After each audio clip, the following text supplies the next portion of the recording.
Ready start. गांवों के लोगों को बीमारियों से बचाने, पीने का साफ पानी मुहैया कराने, सड़कें बनाने, गांवों में बिजली पहुंचाने तथा स्थानीय संसाधनों का उपयोग करके गांवों में कुटीर उद्योग तथा ग्रामीण उद्योगों को बढ़ावा देने के लिए भी अनेक परियोजनाएं प्रारंभ की गईं, जिनका असर अब स्पष्ट दिखाई देने लगा है। छठी योजना के अंत तक 1,92,000 गांवों में पीने के पानी का कम से कम निश्चित साधन उपलब्ध करा दिया गया है और शेष गांवों में भी ऐसा करने की कोशिश जारी है। गांवों में बिजली पहुंचाने का काम भी तेजी से पूरा किया जा रहा है। सौर ऊर्जा का उपयोग करने तथा गोबर गैस संयंत्रों आदि के इस्तेमाल को प्रोत्साहन देने से इस काम में और भी तेजी आ सकती है। इस प्रकार 33,000 पंप सेटों को गांवों में चालू किया जा चुका है, जो निर्धारित लक्ष्य से भी ज़्यादा है। भारत का किसान मुख्य रूप से पुरानी तकनीक से खेती करके मौसम की वर्षा पर ही निर्भर रहता है।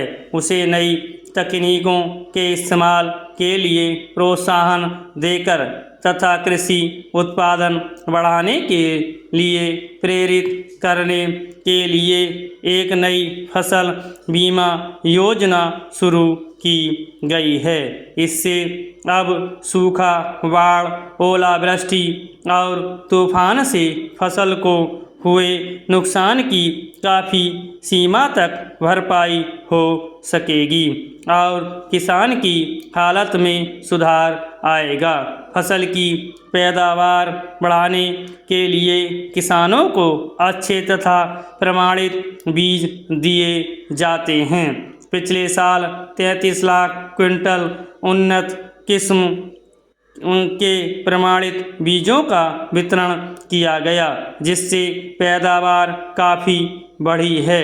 लेकिन जैसे जैसे विकास की गति बढ़ती जाती है, खाद्यान्न की खपत भी बढ़ती जाएगी। अनुमान है कि 7वीं योजना के अंत तक खाद्यान्न की प्रति व्यक्ति खपत 193 किलोग्राम प्रति वर्ष हो जाएगी।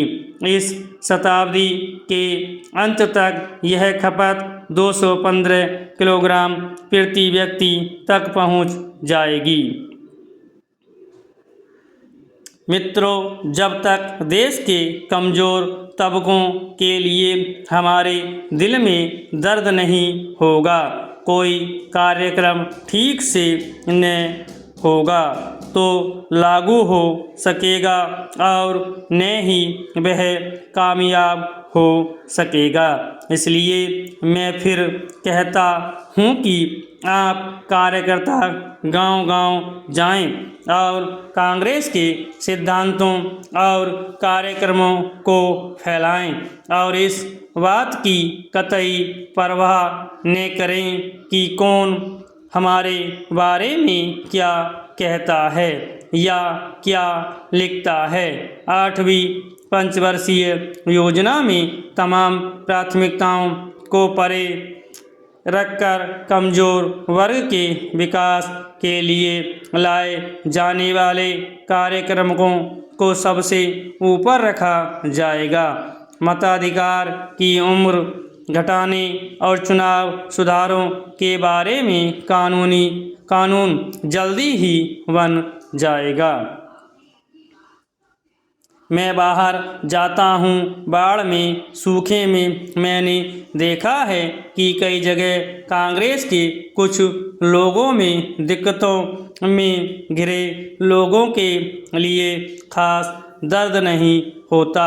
नेताओं के दिलों में कमज़ोरों के लिए दर्द नहीं दिखता। नेहरू जी और इंदिरा जी के दिल में दबे हुए लोगों के लिए दर्द था। हमारे दिल में यह बात होनी चाहिए कि गरीबों और हरिजनों आदिवासियों को हम मदद करें।